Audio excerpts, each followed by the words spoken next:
messing with some raw dudes, wrestling, talking, raw views, previews, recaps, and interviews. Definition of professional, tell me what you expected though.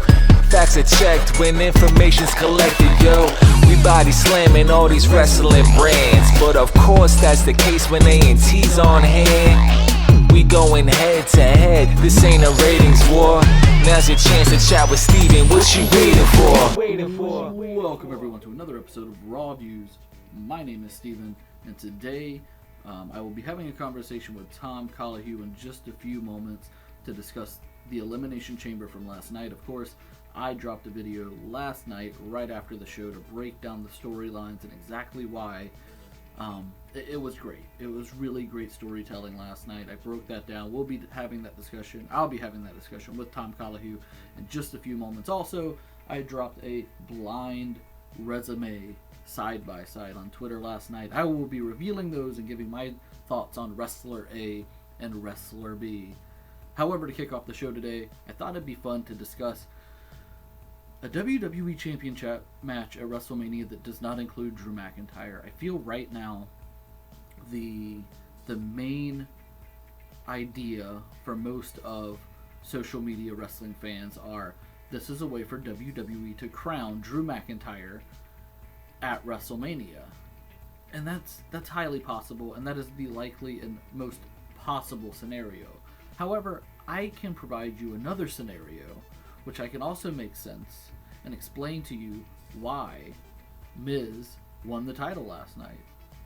So, in just a couple of weeks, about 4 weeks now, 2 weeks before Mania, Fastlane will be on Peacock. It'll be the first WWE network special on Peacock since the $1 billion content rights acquisition or leasing occurred.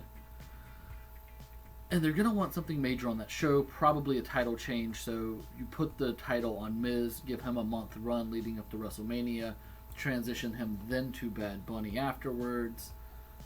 But where does the title go then? Well, we know that Miz made a deal with MVP for Bobby Lashley, an assumption that Bobby Lashley would get a title shot. That is the assumption we're currently working on right now. Monday Night Raw is tonight, and I'm sure we're going to hear all about it tonight.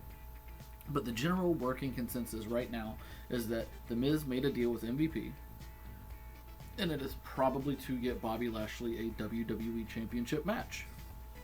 The Miz probably doesn't want to acquiesce to that. And then also, you're going to have Drew McIntyre as a guy who is also feeling entitled to the championship as well.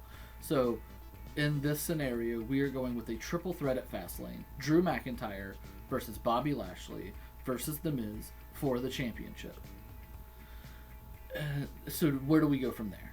And how do we logically make it where it's not Lashley Drew at Mania?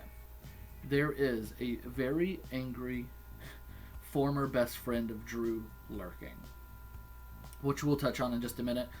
How do we get the title off The Miz? How do we get the title off of Miz? Well, he's going to feud with Bad Bunny at WrestleMania likely, right? If he's not the champion, then we are going to get a probably Miz and Morrison versus Priest and Bad Bunny match at WrestleMania.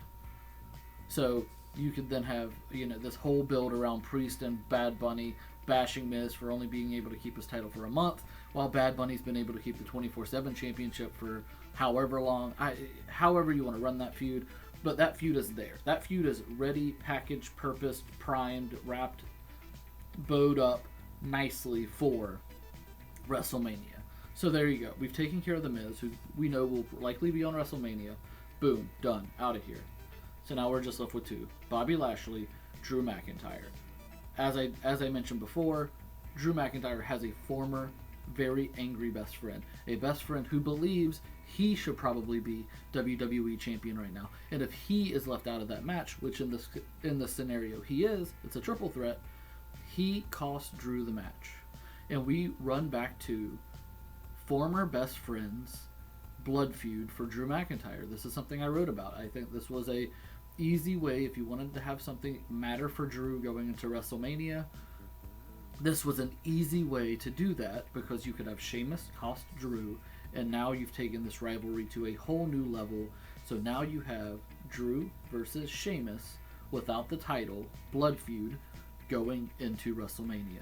So now we've removed part A and part B, or we've removed two parts, I guess I should say, of the equation. We've removed The Miz, we've removed Drew McIntyre. Now this leaves us with Bobby Lashley.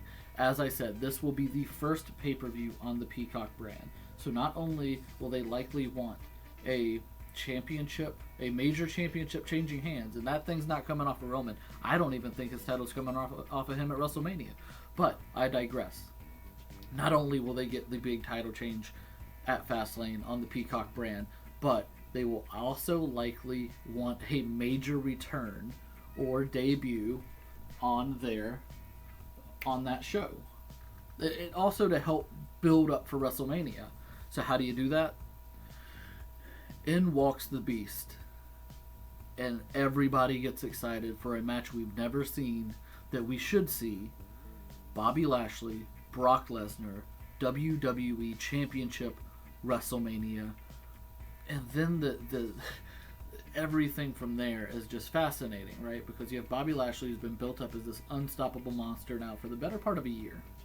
I mean, he has been one of the most protected guys on the entire roster for a year. And then you have Brock, who's an ultra protected guy as well. Maybe they then flip the title to Brock. Regardless, I think it's exciting because what you've done now is you've taken multiple different layers of this triple threat match that I think is right there in front of us. I mean, one of the easiest paths to walk into Fastlane is champion, former champion he walked in on, guy he made a deal with so that he could cash in on the championship. So again, I think that triple threat match is right there. That is my prediction, by the way. I think tonight on Raw we get set up. Adam Pearce sets up the Miz, Bobby Lashley, Drew McIntyre match for Fastlane, and then from there, you could easily get to Miz, Morrison versus Priest, Bad Bunny at WrestleMania, right? Because that one's already been gift wrapped. I mean, that one was already sent, packaged, shipped to WrestleMania with a pretty bow on it. Drew, Sheamus, they're not over yet. Sheamus again hits a brogue, thinks he's going to win the championship last night, gets a phenomenal forearm instead. Again, Sheamus costs Drew that triple threat match, removing Drew, leaving us Bobby, leaving us a major return, leaving us with Bobby Lashley, Brock Lesnar, WrestleMania, WWE Championship, and how would you feel about that? Let me know in the comment section below. Here we go, though. Now I'm going to bring on a friend of mine, Tom Colohue, to let's break down everything from the Elimination Chamber last night and see if he agrees with me on if it was great storytelling and if it was a great show last night.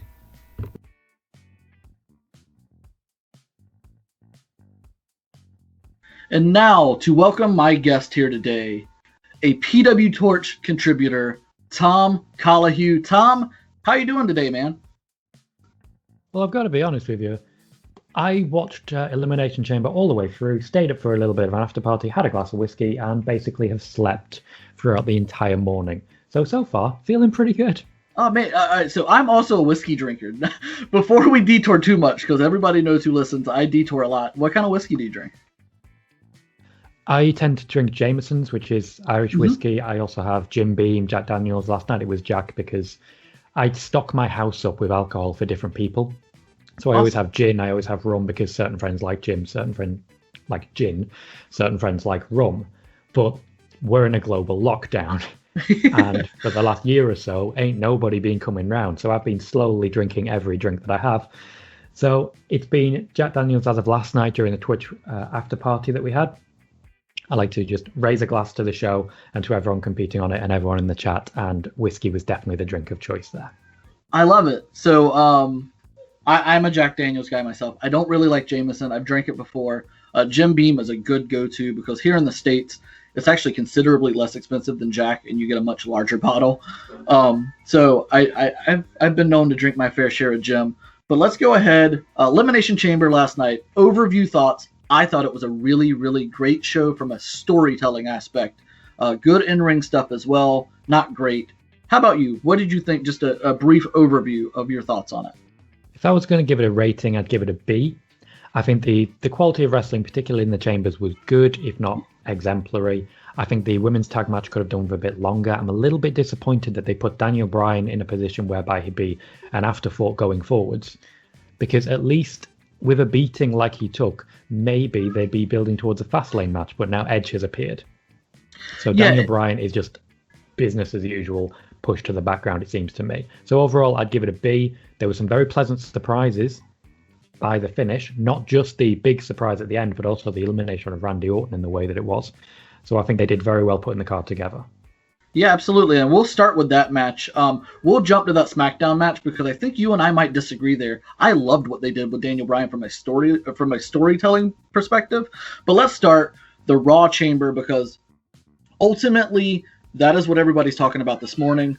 The Miz cashes in on Drew, becomes the champion. What were your thoughts when you saw Bobby Lashley completely destroy Drew McIntyre, and then the Miz cash in? For me, this is storytelling. There is clearly a deal in place because we were shown the Miz talking to MVP beforehand, and that definitely plays into this. There is definitely some sort of deal. Now, initially, I thought maybe Bobby Lashley was going to be buying the briefcase in exchange for maybe a tag title shot or something of that design. But it seems like Bobby Lashley has become, at least briefly, Miz's enforcer. I'm a long-term Miz fan. I think it's long overdue that he has another championship run. Absolutely. But it looks like this is a means to an end rather than anything long-term.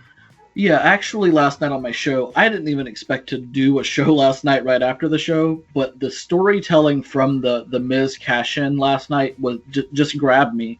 And actually, I'm gonna take it a step further back in the night when Bad Bunny and the Miz face off face to face, and Bad Bunny looks at him and says, "Why are you even here?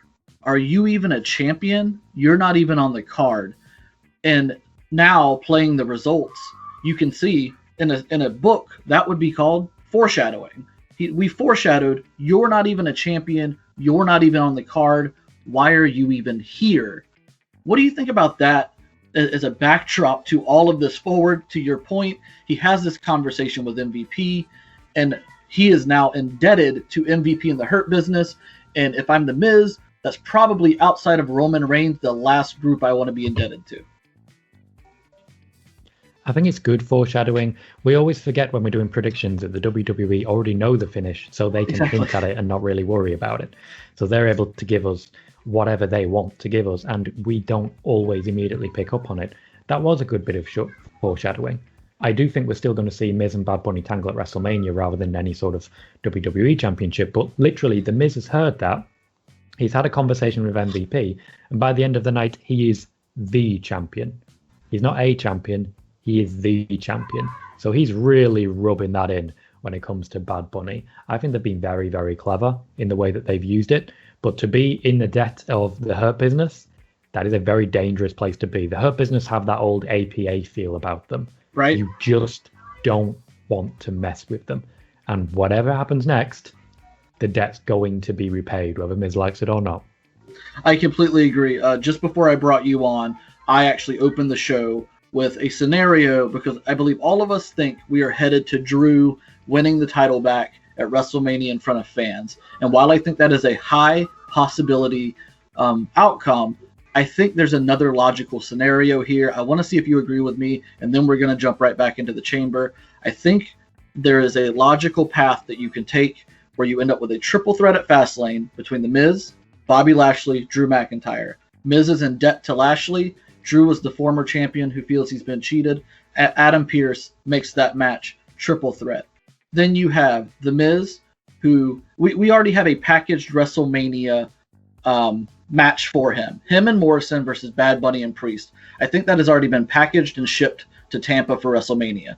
So then you have Drew. What do you do with him? I think then you have Sheamus. If you remember in that chamber match, Sheamus actually brogue kicked Drew, looked like he was going to beat the champion again. Sheamus cost Drew, feeling he should be in that match and not Drew, leaving Lashley as your new champion. Remember, Fastlane will be the first show on Peacock. Enter the return of Brock Lesnar. You get Lashley Brock, you get Drew Sheamus in a blood feud, and then the tag match involving Miz and Bad Bunny. What's your take on that? I like most of what you put out there, but I do want to rejig it ever so slightly. Sure, go ahead. Ever so slightly. For me, Sheamus is the biggest loser here. He's looking like an absolute afterthought. The entire feud has been entirely ripped out from under him. I'm sure he'll play some part going forwards, but I'm not sure that'll be the part he plays. Personally, I think whatever the debt is, with Fastlane so close, they won't have time to build up necessarily the triple threat. I think logically, Drew is going to be cut out as a loop here, just a little bit. Logically, I think we're going to have a match between Lashley and McIntyre, from Adam Pearce basically booking to say, okay, The Miz is going to defend the championship, but Bobby, you don't get to make the decision as to who the competitor is going to be. So I think we'll then have Lashley versus McIntyre, and McIntyre will lose due to consistent interference, both from The Miz and from the Hurt Business, leading into Fastlane, a direct one-on-one between The Miz and Lashley. This is just me fantasy booking, to be entirely go ahead. Transparent here. I think that match will end with Lashley taking the championship. Drew McIntyre will then attack Lashley, and then we will hear Brock Lesnar's music, because I think Lashley has been begging essentially in interviews for the match with Brock Lesnar for months, going on years. Yep. And I think the only way Lesnar would agree to it is if Drew McIntyre was in the match as well. There were also rumors leading in of Keith Lee taking the space that Bobby Lashley would potentially take. So I think this year, for the big draw member of that particular match will be Brock Lesnar, if of course he is returning. And we will also see Drew McIntyre and Bobby Lashley in that match. So it will be the three of them, the big Hoss match, the real powerhouse showcase. I'd be all over it. Happen. I'd be all over it. A lot of people shy away from these big Hoss spectacles. I love it. Let these big dudes beat the hell out of each other for 8 to 10 minutes. I dig it. Let me ask you, though, because I can actually follow it. I think it's a logical path. I think just as I see mine as a logical path, I think that is another possibility. Let me ask you, does that mean you would get Drew Sheamus at Fastlane?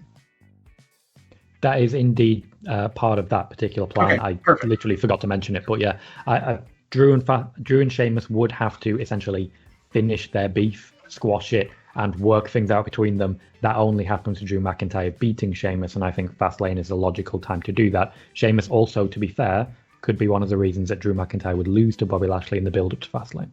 Absolutely. Again, I think you just presented another logical path, which when I tweeted last night, The Miz, looping back to last night, The Miz winning the title last night opened up more doors, didn't close many doors. But let's step into that match last night. A lot of people, I feel like the Raw Chamber match started a bit slower than the SmackDown one did. I think that's a lot due to the participants in it. And as you mentioned, Kofi pinning Orton, you had a watch party last night.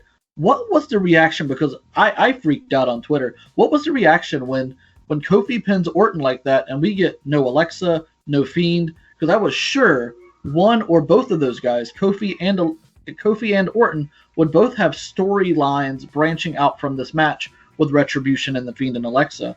Give me a little bit about what you saw when you were watching that.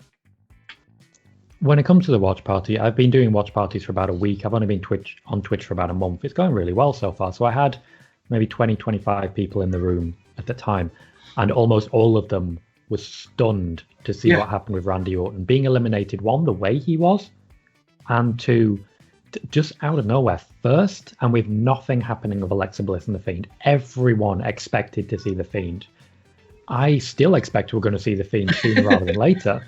Because the only logical path for Randy Orton at the moment, going into WrestleMania, is The Fiend. Yes. That is the only logical path. And they're not going to leave Randy Orton off the card at WrestleMania. It's just not going to happen. It seems like this feud's been extended and extended and extended. If the intention was to move over to Edge, then Edge winning the Royal Rumble certainly prevented that from happening. Yes. So here we are. There is a feud here. People were very surprised by it, but I think it did suggest a bigger surprise to come. And I think Miz cashing in was a bigger surprise. So I get that the WWE didn't want to bloat the card with surprises. Yeah, I completely understand that as well. So the match itself, again, we have Orton eliminated early. We have Sheamus laying out Drew, which is the whole catalyst to my logical path to WrestleMania without Drew in the main event. Sheamus now has obvious reason to be upset because, again, he probably feels like, and what could be portrayed on television, that he should be the champion. He laid out the champion. He beat the champion last week. Styles hits a phenomenal forearm. I think we both agree Sheamus and Drew in some capacity is happening moving forward. What happens with AJ, though? I think we know Orton is going to something with The Fiend. I think we were pretty sure Kofi in some tag match or singles match with Ali and Retribution. But what happens with AJ Styles here? Because he's the guy that feels like, again, another guy that's not going to get left off of WrestleMania, but currently as we stand today, has no logical direct path to Mania. I think the most sensible choice for AJ Styles going into WrestleMania would be to go against Matt Riddle for the United States Championship. Oh. It's kind of easy to forget that Matt Riddle won the championship last night, given everything else that happened. But I think they've got some chemistry. They've got some history over the Intercontinental Championship. Now with Riddle as a champion, he needs a heel challenger. Keith Lee, for me, is not that heel challenger, unless the idea is for Sheamus to drop down a little bit after a loss to Drew and going on there. I think AJ Styles is a logical opponent for Matt Riddle for WrestleMania. It would give Riddle a big title defense against a major name on a big stage. I dig that. And you can certainly go back to their prior title history, as you said, with the Intercontinental Championship. Before we move on to the next match, is there anything else you wanted to touch on in this match? I feel like we got all the major storylines out of the way, but is there anything that I missed that you wanted to highlight? I'm very confused as to how AJ Styles was able to cheat his way in and then the pins just counted. That was a weird one. Yeah, I guess the only way you played that off is there is no DQ. But does he become an official competitor in the match upon the bell ringing for the first two opponents or upon him entering the ring? I get your point there. Yeah, and finally, the height that Drew McIntyre got on that final Claymore. Oh, man. Very, very impressive. The phenomenal forearm just makes for so many potential incredible reverses to finish a match. I dig it. Let's move on to SmackDown. I thought the SmackDown Chamber, the match of the night. Before we go to the championship match, let's talk about the Chamber match, and let's talk about the fact that we end up with Daniel Bryan and Jey Uso and not Cesaro and Jey Uso as so many thought. Jey Uso also eliminates KO in a dramatic fashion, slamming the whole chamber door, which I love, this sliding chamber door.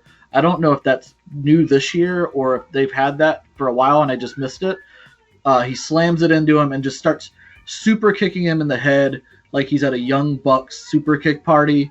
And anyway, Jey Uso plays a major role in this match, but we end up with Bryan winning. Talk to me a little bit about what you enjoyed from the match. I thought it was the match of the night and just fantastic. I mean, the match was extremely high quality. A lot of that comes down to the competitors, starting with Bryan and Cesaro. You know they've got chemistry. You know their styles gel really well together. And there were a number of people who played a very good part in it. Sami Zayn being a character actor. That's important to have in there. Some of the things he was saying, trying to stay out of it. Baron Corbin being there as a power player and really looking strong in essentially the Kane role of come in, wreak havoc, get pinned. Yep. That's a standard role, but he suits it very, very well. Jey Uso's particular role here was brilliant for Jey Uso because it's opportunism. He went directly after Kevin Owens. He grabbed hold of an opportunity that he had. He did something unique. Yes. And Jey Uso has been shown to be very creative. The Usos versus the New Day at Hell in a Cell is a great example of the creativity that those men have. So it was nice to see that. It was also a good way to eliminate Kevin Owens without Kevin Owens looking weak. Yes. And out of all of this, I have a huge concern going forward for Kevin Owens because he's been given very little in this feud. Now, admittedly, every promo he cuts, he's back in the game for me. It feels like Samoa Joe in the way that he could lose for a solid year, get 10 minutes on the microphone, and that's it. I'm invested. I want him getting championship shots. But I think at this point, we need to see the direction for Kevin Owens going forwards. At least give him a match against Sami Zayn. It'd be a great match and a win for Kevin Owens.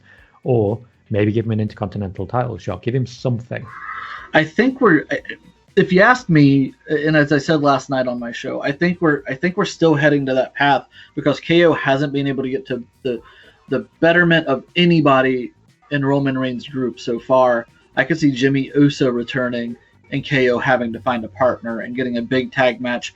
And it really is a nod to Jey Uso and what he's been able to do and Kevin Owens. I've said now for a while, this might be the best I've seen Kevin Owens in all of WWE. him pounding his head on the glass, or the, whatever that's made out of the pod, just dying to get into that ring. His intensity last night was was just on 1,000. It was just maxed out. I love this version of Kevin Owens. What do you think about a tag match with him and a partner versus the Usos?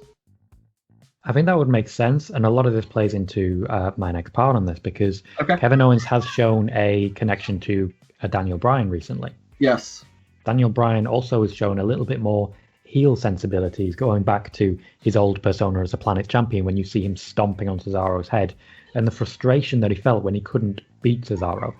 When you see that Daniel Bryan won this match, and then had no chance going forwards, you can see him potentially getting more frustrated with the losses he's had. I think Daniel Bryan's done as much as he can to elevate the heels, and I think now I'd like to start seeing him elevate the faces. So give me Jimmy and Jey Uso versus Kevin Owens and Daniel Bryan at WrestleMania, and give me a heel turn for Daniel Bryan, and I'd be very invested in that feud, and more going forwards. For example, the newly faced Nakamura versus Daniel Bryan, and a slightly different version of the Cesaro versus Daniel Bryan feud. I dig it. I love everything about that, because again, I can logically get there in my head. You have Daniel Bryan, Kevin Owens. Now, would you have Daniel Bryan just walk out on Kevin Owens, or does Daniel Bryan nod his head to the head of the table and align himself with the Empire, or whatever we're calling it? I wouldn't like to see Daniel Bryan as part of a mafia family.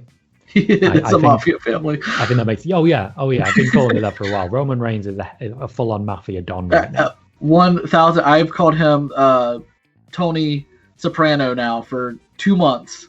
That's who he is. That's the feel you get. We are looking at Don Reigns right now. 100%. I don't think everybody needs to be connected to it. I think Daniel Bryan is someone who could very much stand alone. I think you need high-level heels. Yes. Because, for example, we could see Daniel Bryan versus Big E for the Intercontinental Championship, and that really elevates Big E. Yes. Now, admittedly, we already have one in Seth Rollins, but there is a number of people who've been turned face recently, Cesaro and Nakamura being the obvious ones. Big E is on a singles run at the minute, who could really use someone of that level to work with. I think there are hints towards it with the Alpha Academy turning as well. Yes. Daniel Bryan has been working with the Alpha Academy and didn't react at all, despite the fact he was in the very next segment when that happened on SmackDown. Interesting. So I think logically, we don't know what happens next with Kevin Owens. We don't know what happens next with Daniel Bryan. I would like to see more in that regard. However, when it came to the end of the Elimination Chamber, I was disappointed that Cesaro didn't get his spot. I didn't think he was ever going to beat Reigns. No. But if we're going to have a one and done, an absolute throwaway, why not give Cesaro the opportunity? Yeah, the only saving grace I can see here, in my predictions, I said this was the perfect risk-free spot for Cesaro to get a championship match. If WWE was unsure about putting him in that kind of match, this is the perfect chance to do so and to see how social media would react.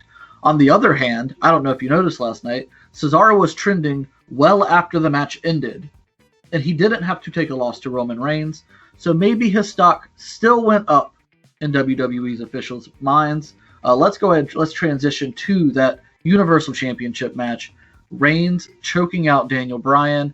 I thought it was a brilliant bit of storytelling, as you have Bryan, who had been beaten and battered and just broken down at that point, and you have Reigns sauntering to the ring, not running, not concerned, nothing, because he knows that at this state of how Daniel Bryan is, he has no shot against him, because Reigns believes even at his best he has no shot. So at his worst, there's no way he has a shot, which makes the hope spot seem so much more brilliant, where Daniel Bryan does an amazing reversal from the spear, but then Reigns just snaps and just beats Bryan's face into the mat, chokes him out, match over. I thought it was brilliant storytelling. Would I prefer an incredible 15-minute match between the two? Absolutely. But do I think this was just to establish Reigns' arrogance and character even more? I think it did so well doing that. What say you? I think the point of this match was Edge, and that disappoints me. I'm not against Edge versus Roman at WrestleMania. I think that's a fine match to go with. But I think Daniel Bryan and whoever else would have been booked was always going to be in this position. Now, it's not necessarily a bad thing, predictability is not necessarily a negative. It just depends on how it's delivered. And I think this was logically how this match had to go.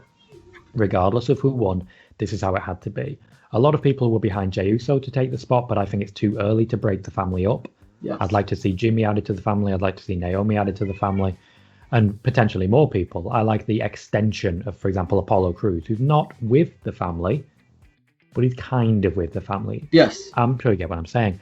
Yes. So I think Cesaro deserved that opportunity. Like you say, it's risk-free, but much like anything, it depends what happens next. One of the big things that got Daniel Bryan over was losing to Sheamus in a number of seconds. People still look back at that as one of the worst things to ever happen. And as a result of that, people cheer for Daniel Bryan. Daniel Bryan had a rock-style trajectory. People use rose-colored glasses for this one. Look back at Daniel Bryan and think, oh, we always chanted yes. No, when he said yes, you said no. You said no because it's fun to be annoying to people. You were trolls, and he got it over. That's what happened with Daniel Bryan. With Cesaro, I think people were getting the name trending. I didn't see that because I wasn't on Twitter. I was in the watch party instead. Yes. When it came to Cesaro, I think it's disappointment.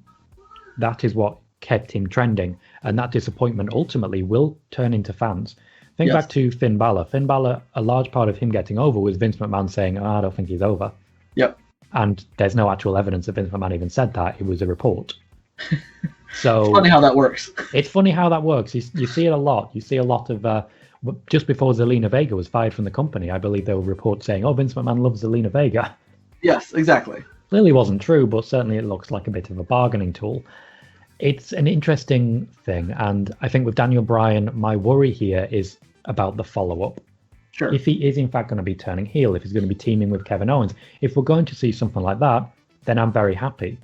But if we see no follow-up whatsoever with Roman Reigns, then there was no real point to any of it.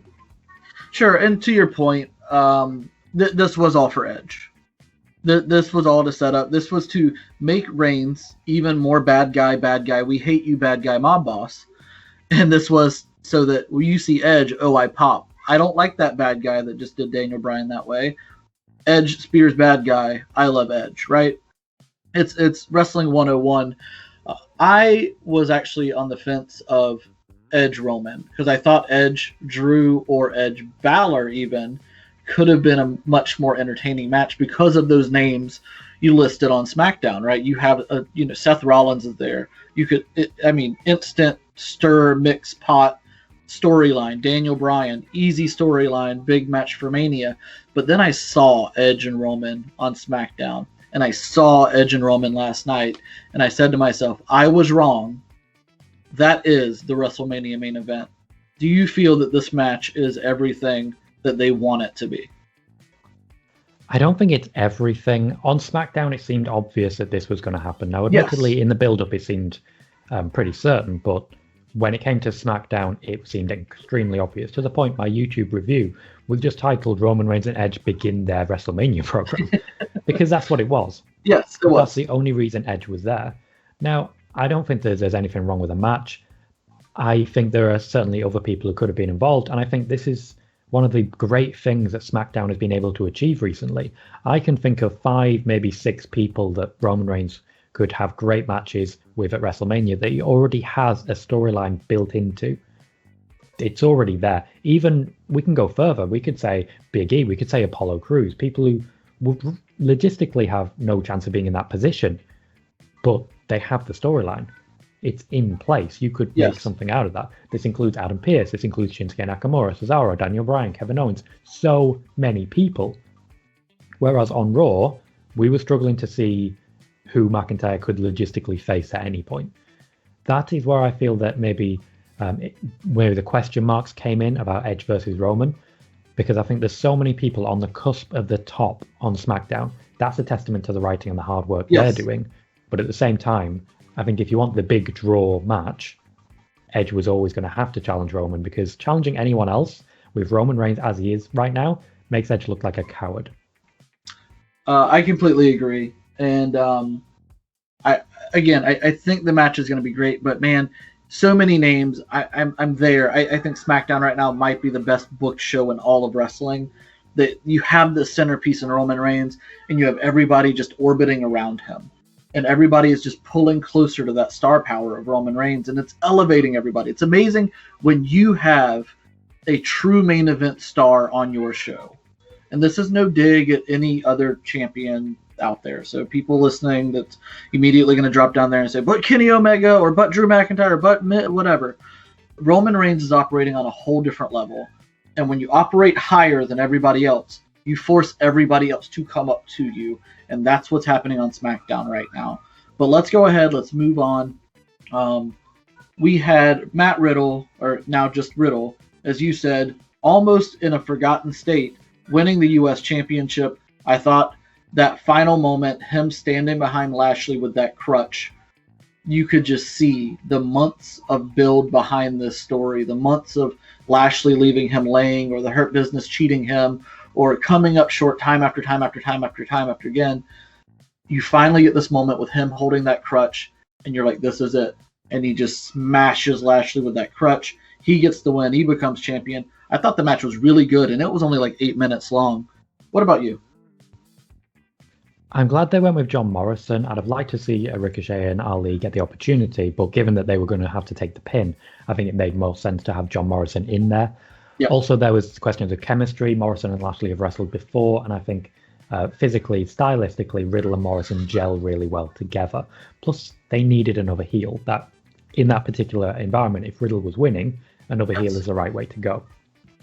I think the match was very good. I think 8 minutes was, I want to say too short, but in the same time, the way they built the match with Lashley clearly being built towards the WWE Championship, we just didn't see it. Yeah. The way he was built, they couldn't have done anything other than an opportunistic finish. So I think it was very clever there. I'm not too enthused by Riddle being US champion. I think Bobby Lashley has been great for the belt. He's really elevated it. But at the same time, when it comes to championship belts, you are either elevating the belt or the belt is elevating you. I think we've gone from someone elevating the belt to now the belt will be elevating someone else. What happens next at WrestleMania is very interesting. Morrison obviously is not going to be a player when it comes to this particular section. But for the US title, Riddle needs new opponents. One thing I do have about it, though, is do you think this storyline was written by the same person who wrote Nia Jax versus Lana? Because it feels kind of the same. Yeah. Every single week, instead of being put through a table, he tapped out to the Hurt Lock. He tapped out to the Hurt Lock. He tapped out to the Hurt Lock week after week after week. And then he finally gets one over by not quite getting one over. Yeah, no, kind of samey to me in that regard. No, I completely agree with you. This was actually how most people reacted to Riddle winning and getting the title is how I think most people wanted, or how they wanted most people to react to Lana putting Nia through a table, where you get that just instant joy because you had seen this guy getting beat down for so long, and he finally gets his moment and he gets to smash Lashley with a crutch. I think it's probably just the two differences in performer. Riddle is a legitimate. When you watch Riddle, you think he can go toe-to-toe with Lashley, just physically. He looks the part. So when you see him not actually being able to jump that hurdle, when he's finally able to, you're excited because you've thought he's been able to the whole time. Whereas with Lana, you never really think, even when she does jump the hurdle, that she actually jumped the hurdle. But I see your point. It's very possible that whoever produced it or wrote it for Raw wrote both storylines. There's just a few too many similarities to ignore. Absolutely. For me personally. No, absolutely. Let's move on. You said the women's tag match, bit of a disappointment for you, or should have gone longer. I don't want to put words in your mouth, but I'll say for me, it was a bit of a disappointment. When I have Shayna Baszler, Bianca Belair, and Sasha Banks in a match, even with the Nia Jax, I expect it to be absolutely fantastic. And last night, it wasn't. It wasn't fantastic. It wasn't bad per se, but when everything else on that card elevated the way it did, I felt like this fell a little bit flat. I appreciate them trying to wrap Reginald in the story of him being, I don't know if obsessed is the right word with Sasha, or just, he really digs Sasha, so he's trying to help her. That backfires. Nia gets the pin. So, Nia and Shayna can move on to Raquel and Dakota Kai. And now but we don't actually have tension there between Bianca and Sasha, because they were standing side by side facing off with Reginald last night. So I'm not sure it, I'm not sure it quite did what I thought it would do, in the sense of, okay, we're going to start planting those seeds for WrestleMania. Go ahead. Tell me what you think. I think that moment is still very much coming. There's plenty of time to build tension. Sure. And I think this particular feud is going to go past WrestleMania by a number of months. So they need to take their time with it. Reginald being involved is a very interesting one. I think logically from here, we're moving towards Carmella versus Bianca Belair as sort of a litmus test. Okay. Giving Bianca Belair a hurdle to jump, as it were. We know she's very good at jumping hurdles. I think it's quite telling that Sasha Banks took the pin. It's what I expected. Yes. Sasha Banks to take the pin after a Reginald distraction. But it does raise a question. Now, personally, I believe at WrestleMania, after losing to Bianca Belair, Sasha Banks is going to turn heel. It would be very interesting if Reginald ends up pairing up with her rather than Carmella. Would certainly make a significant change going forwards. Yeah, no, it's highly possible. The way I currently believe this match is trending towards is much of what AJ Styles and Shinsuke Nakamura was for their WrestleMania match, where both were baby faces. Exactly, and you're gonna have Sasha, turn on Bianca after the match. They shake hands. She raises her arm. She lays her out, and it's why Sasha why. Not a bad story to tell, by the way, because then you get an extended feud between the two. So I can dig that. But I agree with you completely. I think we get Bianca, Carmella, probably at Fastlane, and then a stare down with Sasha Banks maybe. But that's about it. Is there anything else from Elimination Chamber last night that we didn't touch on that you want to make sure that you get across? I will cover a little bit more of the match as we go. I did basically just fantasy book at the end there, but I will talk a little bit more about the match. Sure. When it comes to Sasha and Bianca, I am a host on a VIP network on PW Torch show called Nick and Tom's Intercontinental Adventure. And we've been talking about this at length because when it comes to Sasha Banks and Bianca Belair, it reminds me of Bret Hart and Shawn Michaels way back at WrestleMania 12. The reason I mention Nick in that particular one is because he constantly says to me that WrestleMania 12 is one of the worst WrestleManias, and I feel furious and like I want to choke him. But yeah, choke him for me as well, because that is my favorite. Childhood Steven is hurt by that comment. Childhood Tom is hurt by that comment. It's just not necessary. That Iron Man match was incredible. Anyway, absolutely. If they get even half of the storyline that they ended up with Bret Hart and Shawn Michaels. Now, admittedly, let's have less punching and let's have less losing smiles. But long term, if they can build that sort of feud, they are onto a massive winner. And I hope that's where they go. When it comes to this actual match, Nia Jax and Shayna Baszler were just bodies. They were just people who would draw and who would get the win. It was all about Sasha Banks and Bianca Belair. As we know, Nia Jax and Shayna Baszler already have a storyline with Dakota Kai and Raquel Gonzalez. I'm very excited for that. They already have a storyline with Naomi and Lana. I'm moderately excited for that. I would love to see, for example, at Mania, a Four Corners women's tag team title match with Jackson Baszler, Kai and Gonzalez, Naomi and Lana, and probably the Riot Squad for me in the fourth corner. Now, we can reach that if Kai and Gonzalez win. Yeah. No, I agree. I very much wouldn't be surprised if that happens, because I don't want to detour too much off of this, but I think we probably end up with Bayley Ripley at Mania. Are you also of that belief? Not entirely, but it's an interesting point. It depends. We've got a lot of matches on the card right now. I think Bayley has to be on the card. She's earned that spot. Yes. But I think SmackDown doesn't need Rhea Ripley as much as Raw needs Rhea Ripley. I completely agree with that. But I just don't know how else you get Bayley on that card unless you're going to put Baymella back together.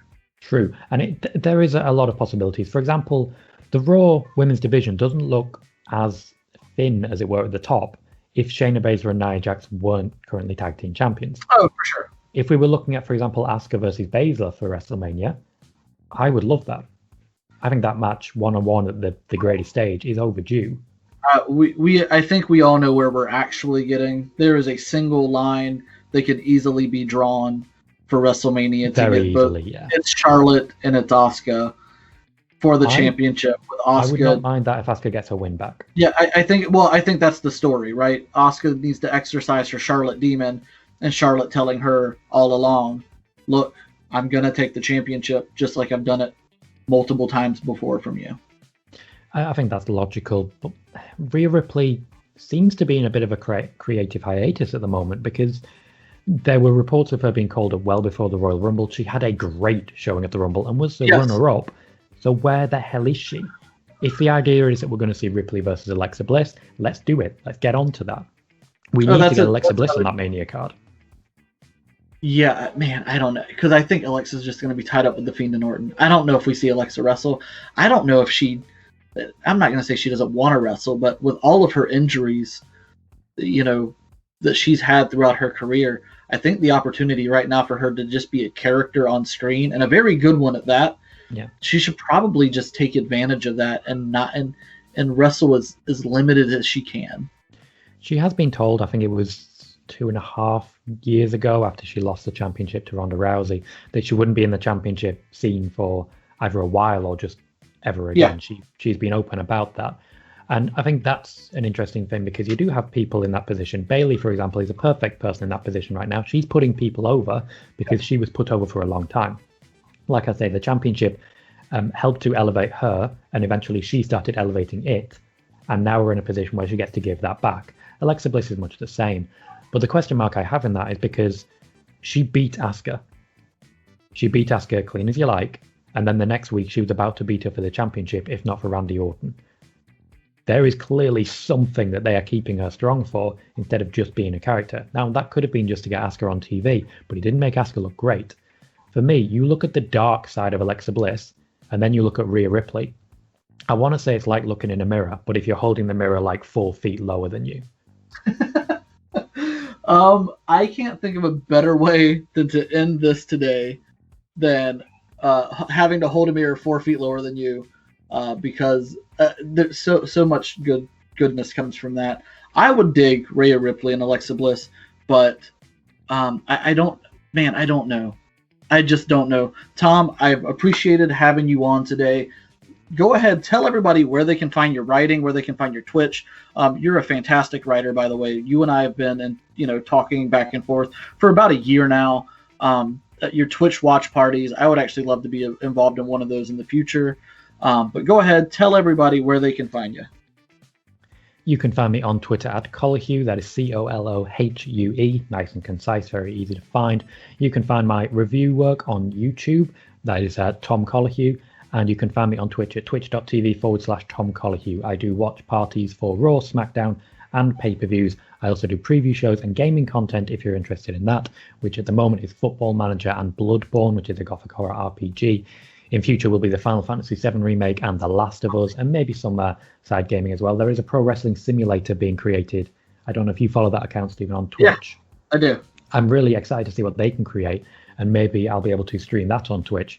It's free to follow on Twitch. You'll get a notification anytime I go live. If a show is not for you, you can just skip it and still get the notification for the next watch party. And of course, when it comes to yourself, sir, you are more than welcome to jump into the chat, and potentially I'm happy to have you on as a guest as well. I would love to have that and set that up. Yeah, no, we'll have to make something happen. Right now, my gaming consists of playing some Super Nintendo with my 7-year-old. We're trying to beat Super Mario World for his first time anyway. So that's the extent of my gaming currently. I do know all the games you mentioned though, but I would love to also have you back on for another show to recap Raw or SmackDown. I love the way you think. So thank you again for everything. And we're going to go ahead and move on to the next segment here. What an awesome conversation there with Tom Colohue. Again, go follow him on Twitch. Go follow him on YouTube. But now we're getting to this point. As you see now, the graphic on the screen. The blind wrestler test. Not actually wrestlers that can't see, but 2 blind resumes of 2 wrestlers. Wrestler A and Wrestler B. Both 2-time world champions. One an 8-time Intercontinental Champion. The other a 1-time Intercontinental Champion. Wrestler A, 2-time U.S. Champion. Wrestler B, a 2-time Junior Heavyweight Champion. Wrestler A is an 8-time Tag Champ, while Wrestler B is a 6-time Tag Champ and a 1-time U.S. Champ. Wrestler A has won Money in the Bank twice. Wrestler B has won the G1 once. Wrestler A has 20 or more 4-star matches as rated by Dave Meltzer of Wrestling Observer Newsletter.